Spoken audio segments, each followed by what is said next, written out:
This is Unrendered on IKTV. I'm chatting with Stephen Joachim and Chester Connell. Gentlemen, where do we go from here? Place is divided politically. We can't seem to agree on anything. I mean, we're going to talk about the Christmas floods in a bit because that, again, manifested the political divisiveness of the country.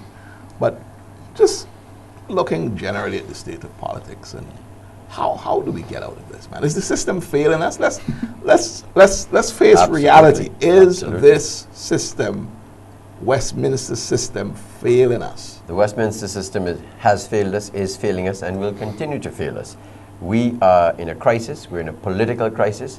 You know, we don't know our behind some of our elbows politically, because you have a situation where, you know, the Prime Minister is approaching 70. You know, he likes to say in the autumn of his years, not the twilight. Fine. But you get the impression, I get the impression that he would like to get out of politics. But he loves, at the same time, he loves to hold on to power and politics. He may disagree. So you have that where he's approaching 70, he has to get out. But then what's the alternative? Has he got his people in place? His succession lined up? Is he satisfied with that? Then on the other hand, you've got tension on the other side as well. You know, you have leadership issues, you know, and then on top of that, the whole divisiveness, even if both parties were right on target and everything was set, you have the whole divisiveness of the Westminster system that we've set up. That's come from a culture that's accustomed to battling. The whole, you know, Battle of Hastings, 1066, the whole history of England is battling, you know.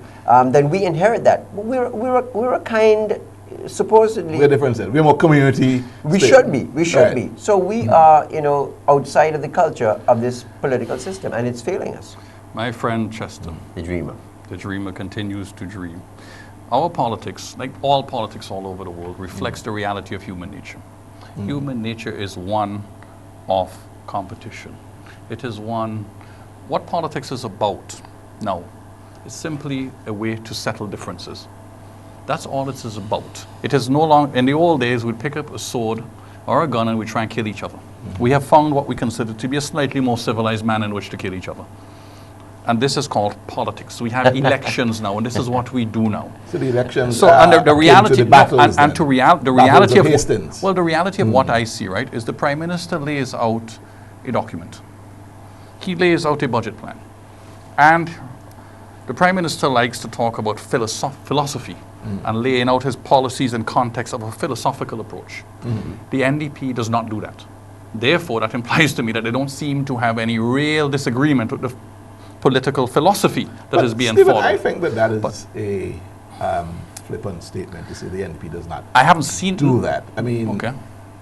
I think I've seen manifestos Yes. in previous political campaigns Correct. where they have articulated Yes. their strategies. Let me ask you a question Yes. then, Tony, for a change here. Where then is, since 2010 elections, where then does the NDP differ on substantive policy differences in the areas of health, in the area of education, in the area of the airport, on the issue of pension reform, on the issue of LIAT? Where are the substantial differences? And if they are not, then what you're saying is the election will be decided on personalities.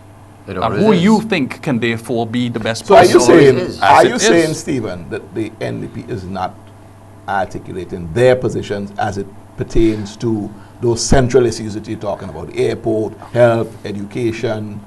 What is your central point? What is going to be different about what you're going to do? I continually argue this. And I ask my NDP friends, what are you going to do that is different? We hear arguments for austerity. What austerity means is cutting back. It means reducing, all right?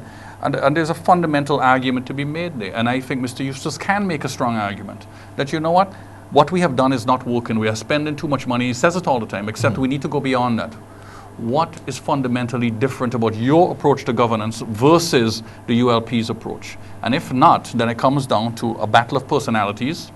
Do you want Dr. Gonsalves to be your leader, or do you want Adam Eustace to be your leader? Pick one, because that is what it's about. We are arguing personality politics, not substantive political differences. Chester, do you think it's personality politics, or do you think that you can glean substantive differences with the NDP's strategy for running this country?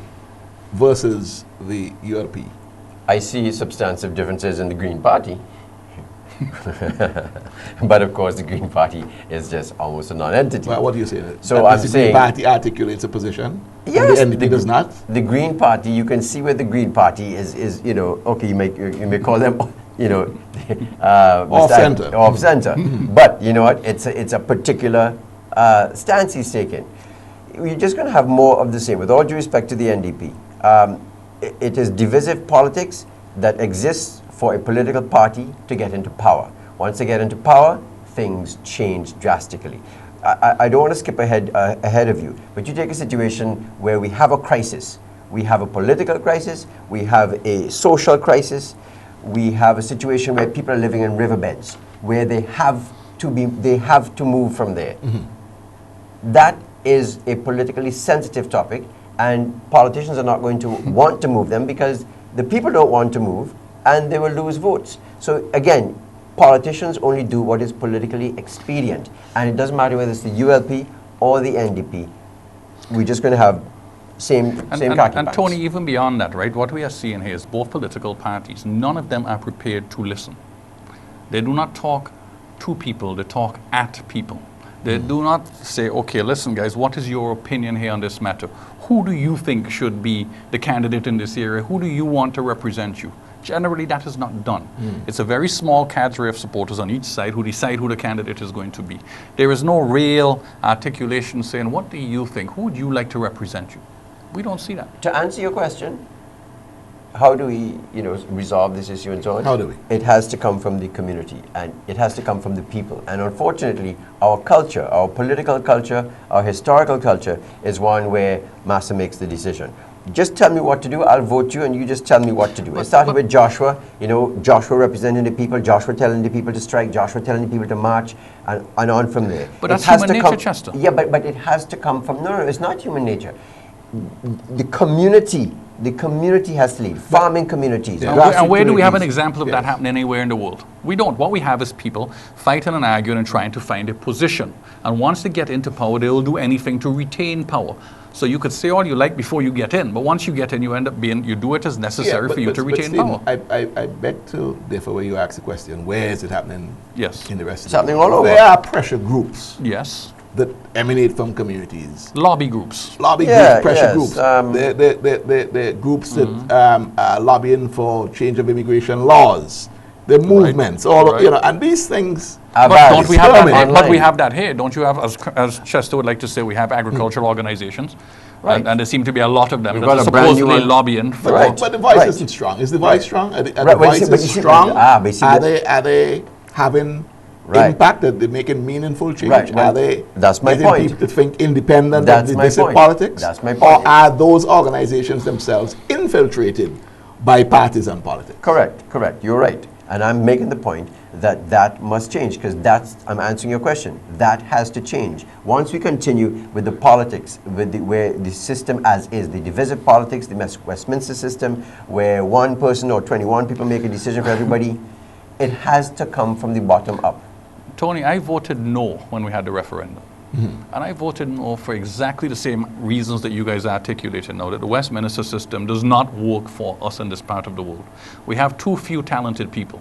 And to Right. me, the referendum really just didn't So it go was far being enough. addressed. It didn't go far enough It didn't for go you. far enough. In You my wanted opinion, to see I wanted more of a significant Republican type change. system. I Right. wanted more of a United States type system, where Mr. Obama, as President of the United States, can call on a Republican to serve in his cabinet because he feels that is the best person for the job. There is no way that Dr. Ralph Gonsalves can call on an NDP person or somebody who's perceived to be an NDP person to come and say, come here, I need you to do this for me. It doesn't happen, and it will never That's happen. most unfortunate. So in the context of what we're discussing here, there's an election due any time now. I mean, it can be tomorrow, it can be next year, right? In fact, It has to be next year. No, it doesn't. at best, that budget presentation is perhaps the penultimate budget presentation before elections, maybe the last one before elections, who knows, right? We have an issue about elections and the hope that this is going to change what we are presently going through. Suddenly a new party comes into power and the divisiveness stops, the whatever stops. It'll never happen. So if that is not the solution, what, gentlemen, I'm pulling on your intellect. You guys, what is the conversation but first of all, you're assuming what are you going to that advocate for? But you are Because we need a change. assuming no. But you are assuming that what we are doing is wrong and we need to change. And I don't necessarily agree. I think that if you there are a lot of people in this country who think that the ULP are doing an excellent job and are very happy with what they are doing. There are an awful lot of 51% people. of the people. In the last election, 51% Right. of them thought so. Yes. Which As a democracy? 49 Which democracy yeah. do you see where people get much more than 55% of the vote? You don't see it very often. Obama won with what, 52, 53% the first time out? I mean, you don't see huge margins. Okay. And that is the nature of a competitive political system that we have. And there's nothing wrong with Only the that. exception is when it's a small number. Right. Those margins mean Get a lot. huge, right. You understand what I'm Absolutely saying? to you? correct. But again, it goes back to Yeah. education. Education is what we need so that we can create a critical thinking population, especially from the youth, who can analyze, who can break apart and outfigure the politicians and come to a conclusion for ourselves. Stephen, is the NDP the answer in the next election? Because I'm going to ask some bold questions. You can ask both, but first of all, Yes. when the time comes for an election, is when I think all of us will make that decision. I certainly haven't made my mind up yet which party I will vote for and support for in the Suppose next you woke up election. tomorrow morning and they said, go to the polls and vote. I'll tell you when we get closer, but not now. And I will decide Very based upon what I am skillfully avoiding seeing. the question. No, but I will see based upon what I am seeing then, because at the end of the day, I will be voting for a leader. I will not be voting for a local representative. Because the person who controls the purse strings, the finances, and who controls the economy, if you like, is largely the person in the name of Prime Minister. There's a reason he's called Prime. He is not the first among equals, as we would like to say. He's the first and the prime, period. End of story. Will Arnim Eustace balance the budget? You can't budget. You see, you want to talk about balanced budgets, and again, there's great debate about balancing budgets, you know, and various Yes or economic no? theories. You can't balance. You cannot balance Well- the current budget. I do not think without firing people. Right. So you can balance the budget. The answer You to can that is balance yes, very can. easily. It's Are very you easily. prepared to? You see what's going Yes. on in Barbados? Barbados has You just can said they're balance laying the off budget. 3,000 civil servants. 3,000 guys. That's in excess. That's 10% of their 10% of the government employees. Huh? I think they had 26,000, a little more than 10%. Think about that. We could do that here too. But do you also want the social issues that then go along with that? Or on the other hand, as Arnim would say, we can't keep borrowing, guys. You do have a finite issue, and at some point, somebody's got to pay the piper, and he's right on that. But look at the example of pensions, which one day we will get to also, where and the Prime Minister's brought that up in his presentation, and we've heard rumors about it, and no political party will be able to tackle this. A very good point on which to depart this segment. And when we come back, we'll pick up that issue of pension reform, because clearly it is something that needs looking at when we come back. This is Unrendered on IKTV. My guests are Chester Connell and Stephen Joachim. More when we come back.